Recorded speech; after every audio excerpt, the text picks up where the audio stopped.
ladies and gentlemen, we got a sick Farmall on our hands.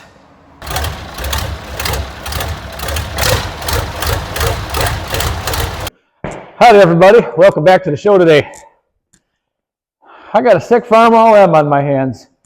So this is not my tractor, just so that everybody's aware. Don't ask me a lot of questions about it because I really don't know. I'm going to do my best. Now, this old M belongs to my buddy Farmer Matt down the street. He's the same guy that ended up getting my 5010 from me. And he's the one that owns that cock shot that I redid. So he's got this Farmall M that he kind of holds near and dear to his heart. This used to belong to a good buddy of his. And unfortunately, that good buddy passed away way too soon. So in his memory, Matt has bought this tractor and tries to take good care of it and takes it to shows and doesn't do a whole heck of a lot of work with it. But she ain't feeling so well. She's kind of, it ain't running right, and Matt don't like that. And he asked me if I would have time to take a look at it. Well, you know, sure enough, why not? Kind of what I do. And Matt's been there for me enough times. Hey, I probably owe the guy a favor or 10. So let's have a look at his tractor here. So here it is. This is a really nice, clean 1951 Farmall M. And like I say, this tractor pretty much lives on Easy Street. I think Matt did have a 2-bottom plow hooked to it and turned up about an acre of ground for some sweet corn or something like that. It's got all these fancy homemade hydraulics on it here. That really takes a Farmall M to the next level because, you know, they had hydraulics, but nothing real handy like that when they were first built. So that's a cool thing. But I've noticed a couple things here, guys. So one, geez, look at that. Even the front grille is straight. That's pretty hard to find. I've got a Farmall myself. You might have saw it last weekend. Ain't no straightness on the grill of that thing, but nevertheless. So friends, you might have noticed when I was pulling it in here, she's running a little bit rich. Actually, she's running a lot rich. And, you know, there's only a few things that can go wrong. Now, I did notice earlier the carburetor had dripped a little bit, so you don't see it in here, needless to say, needs to be replaced. Who knows what's going on in there? There might be some rust in it. Those old parts get worn out. I thought maybe a carburetor kit would be a good move on this thing. Sure as hell can't hurt it any. In fact, on that note, let me just turn this gas off right now. That's better. So anyway, like I said, I think that a carburetor kit and a set of spark plugs probably won't hurt this old tractor one bit, might even help it a little bit. Now guys, there's one thing I want to show you here, which is kind of a point of concern to me. You see how on number 2, she's got all that oil and carbon and soot, and that's it's all coming right out of the plug hole too. So that is definitely concerning. I might do a compression test on this just for shits and grins. I mean, I'm sure that it's probably a little bit light in a hole or two because, I mean, the tractor's not brand new by any means. And I did, like I said, I bought a whole new set of spark plugs for it because I noticed that they're not all 4 of the same spark plugs in there. And I'd kind of like for it to be that way. So join me today, friends, as we explore the carburetors and spark plugs of a 1951 Farmall M. Where do I start? Well, guys, I think I'm going to start with the easy stuff first. Let's get all this carburetor right out of here, get it on my bench and flip it over and take everything out of it. And probably should turn on the air compressor. Going to need some compressed air because that's just how it goes. But let's do this first. Then we'll get the plugs changed. Maybe, like I said, run a little compression test on it and see how much lower that second cylinder is running than the rest of them. Because that is kind of an alarming amount of black stuff around that hole. Fire it up, take it for a little test drive, and see how she runs at that point. We get. Come on. Why's everything got to fight me? Everything's got to fight me all the time. All right, let's try this. That's better. I knew you'd see it my way. Wrench for that, screwdriver for that, screwdriver for that. Off she goes. Yeah, atta girl. Here's that. Get these governor screws out of here.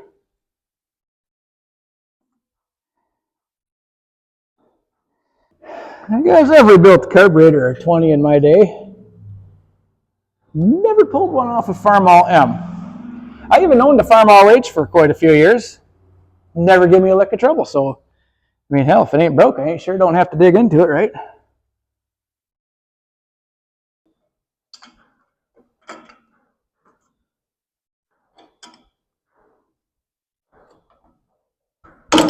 There we go.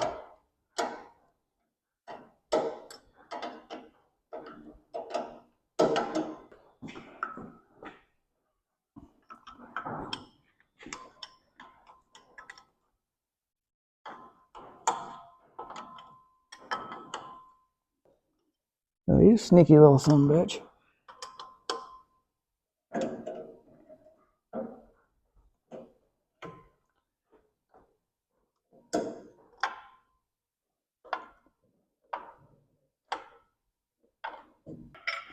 Of course, the whole stud's got to come out of this side. And that makes two.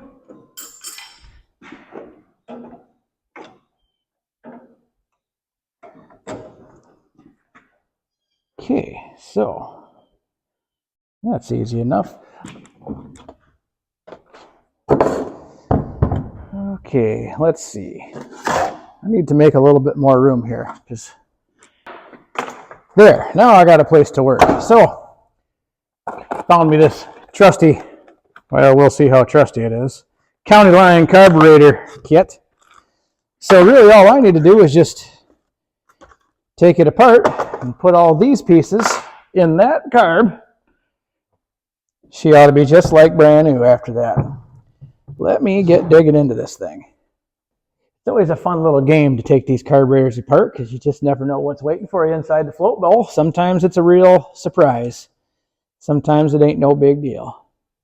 And the other side of the token with this tractor too, guys, I know Matt don't run it very often, so for it to need a little bit of attention, I mean, that happens. Okay. Ooh, well, okay, so here's an interesting problem. There's a lot of rusty fuel in there, guys, and it ain't that color in the fuel bowl, so I know I got to clean this out pretty badly. If these float bowls are leaking,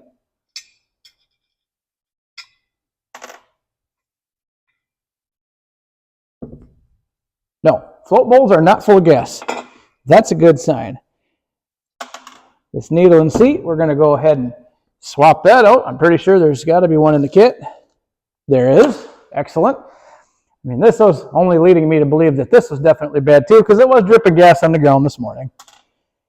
Make sure I got the right kit. Bingo, I do. Excellent. Well, so guys, there ain't much more to this carburetor than that. We've already done all the hard work now.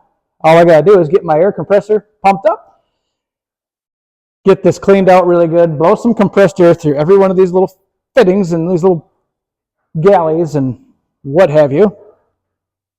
Snip her all back together with the new parts and whip it back on here and change the plugs. Ain't nothing to it.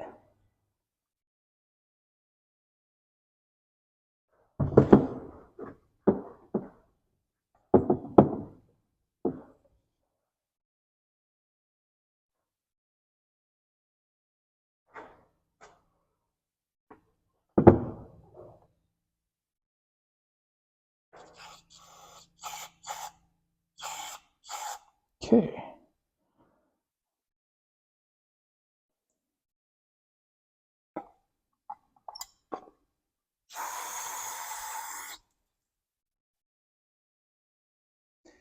So with that, I know that all these ports are at least clean. So that's good. That makes me feel a little bit better about things. Let's dig into some of these little seals here because I need to get this stuff that I can change changed. Let's put this whole shooting match right back in its home.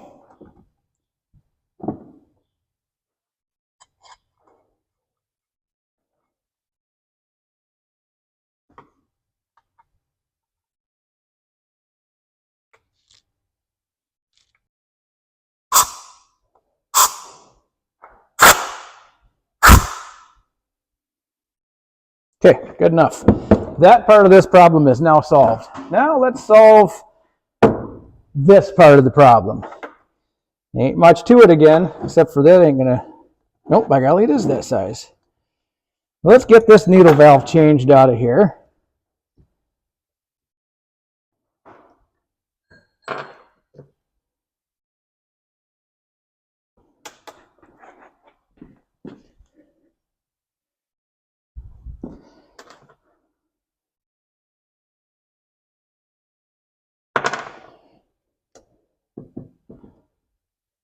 Now, they do also, friends, give me a new throttle rod.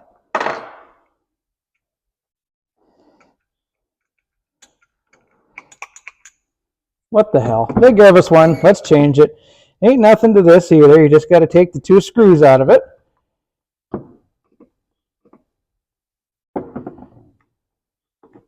One.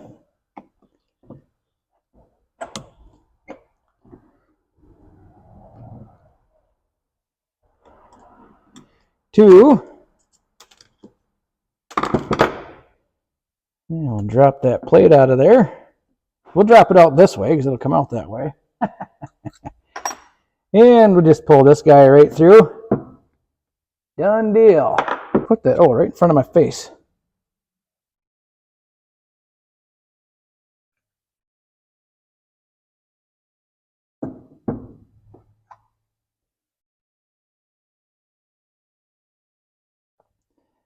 Just slide that right back in there. See some new screws here. Yes, they give me new screws.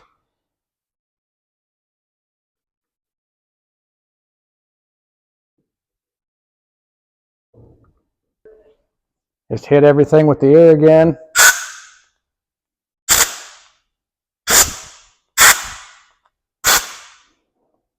I like it. So, where am I at? Let's put the floats back in with the new needle valve.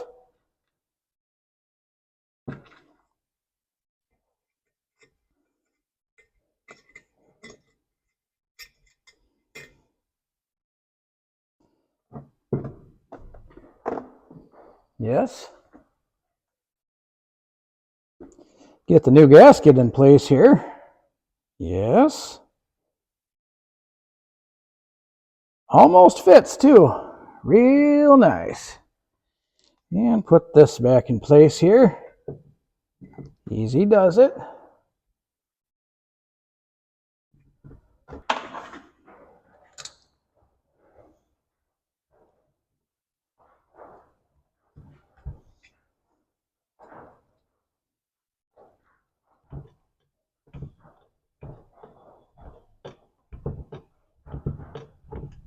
Okay, this little carburetor is suey, chop suey, ready to go. Let me just give it a quick little wash off on the outside here and we'll move on to the next thing.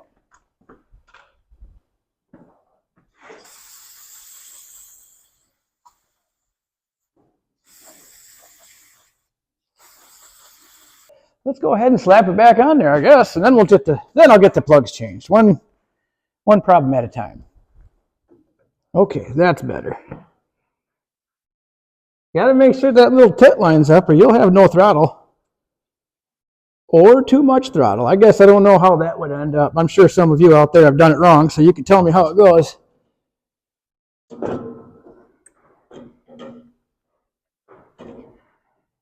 Okay, you there. Let's get this little dude started up in here.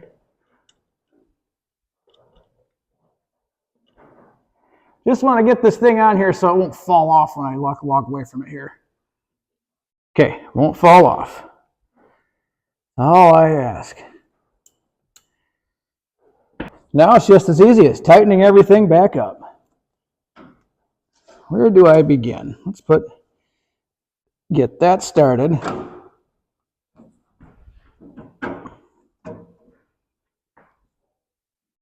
Get this guy started.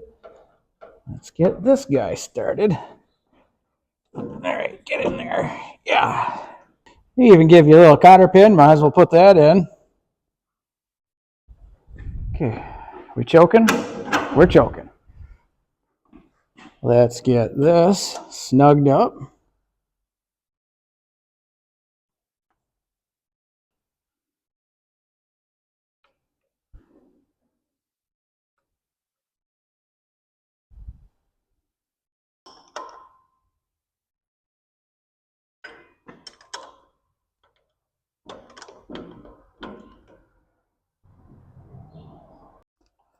This bolt on the back side here sure is a miserable little...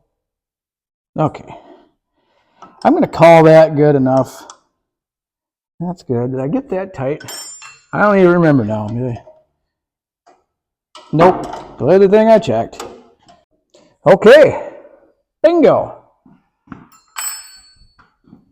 Now, I'm not going to turn the gas on in this thing just yet because I might want to roll this engine over a few times. I don't need to suck a whole bunch of extra stuff up in it that it might not need.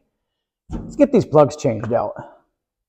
1, 3, 4, 2. That's not even close. All right, well, one thing at a time. Let's get a wrench. Oh.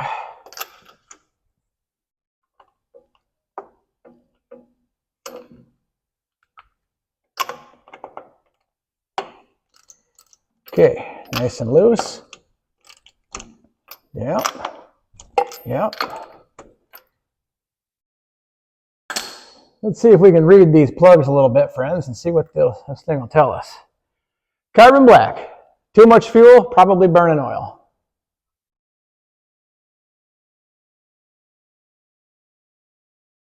Carbon black with oil. Too much fuel and probably attempting to burn oil.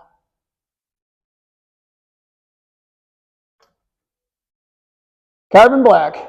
Do I need to repeat myself a third time? Nope. And might as well make her all 4.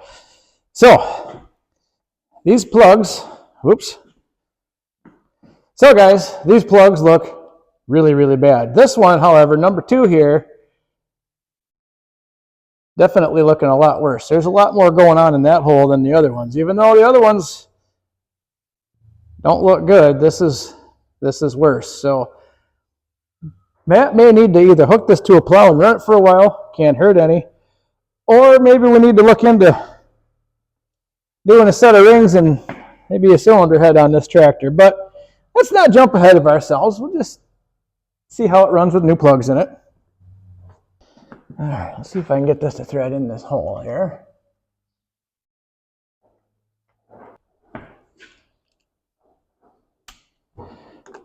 Okay. Now friends, I don't know what these are supposed to have for compression. Being as it's an old engine, it's probably, I don't know, 7 to 1. Is it even going to hit 100 PSI? Don't know the answers to these questions, but let's just try it anyway.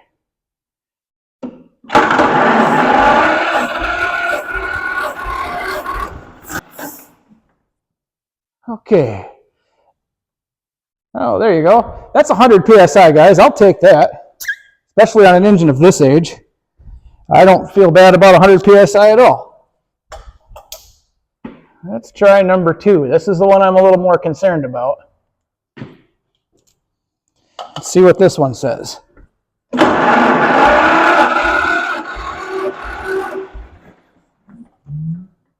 Well, I'll be darned, friends. There's another. Oh, there you are. There's another 100 pounds. That's okay. Well, I don't know what to make of that. Maybe valve guides maybe are completely shot. But hey, that's not the worst thing that could happen to one of these.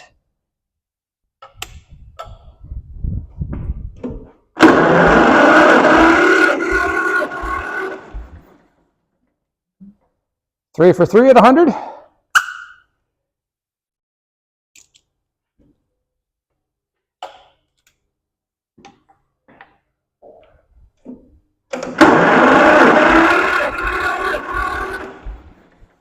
Bingo. That's consistent all the way across the board. I like it. That makes me feel a lot better about things. Well, there. Let me just put this back and we'll just forget it ever happened. All 4 holes are indeed consistent. A guy likes a good consistent hole. I mean,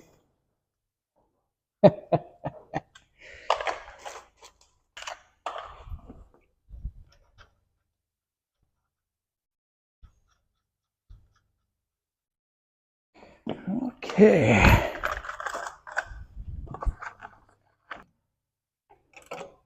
Call her a day.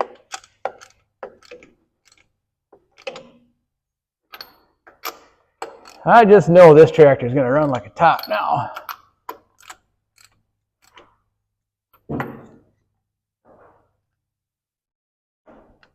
Get in there, you.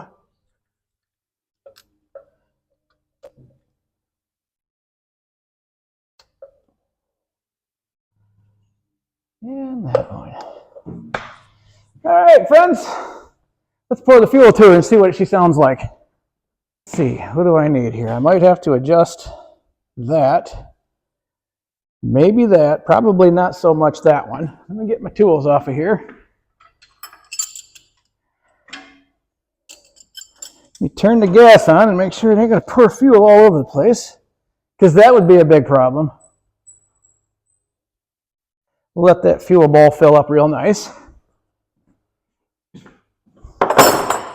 My handy diagnostic tool here. That's way too long. My handy diagnostic tool here. Let's just try that and see what it says. No gas is pouring out of it, so that's a good sign.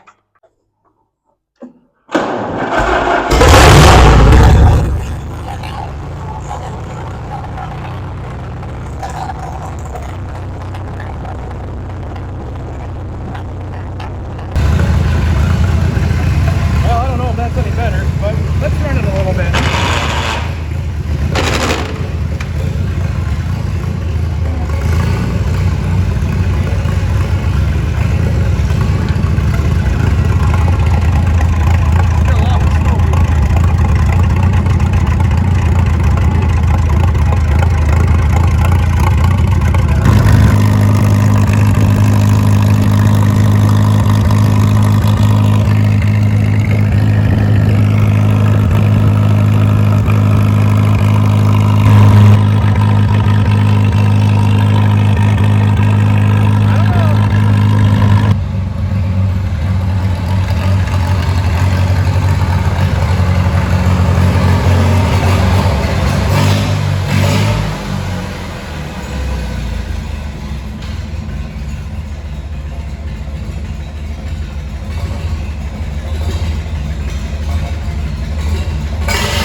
Well, friends, let's take away a couple of things here.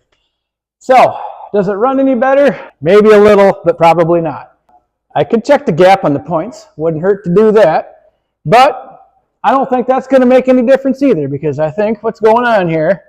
Now, if you've noticed the amount of blue smoke, not talking about fuel smoke, I'm talking about oil smoke. My guess is, again, just my guess, since I did a compression test, I know the bottom end of this engine is probably okay. But that doesn't mean that the top end is okay. I don't know if this thing has hardened valve seats in it or not. Probably doesn't. She might have valve seats that are pounded right out of it. That will definitely cause it to run like that. I'm sure the valve guides are probably also kind of wobbled out, so them valves are just going like that. Looked a little dirty. You know what I mean, though. Things are wobbling around. It's getting oil into it where it shouldn't be getting oil into it. And now that I know it's not ignition related, it's not fuel related, that only leaves me to believe that. So I'm going to leave it at that right now. I got to get a hold of Matt, see how deeply he wants to dig into this thing. See how soon he wants to dig into this thing deeply, let's say. Yeah, that was a lot there. So guys, that's just where I'm going to have to leave this one for right now. Not much more I can do on it at this point in time. We've done the obvious things. Now we just got to figure out the rest. Thanks for watching today, everybody. We'll see you next time.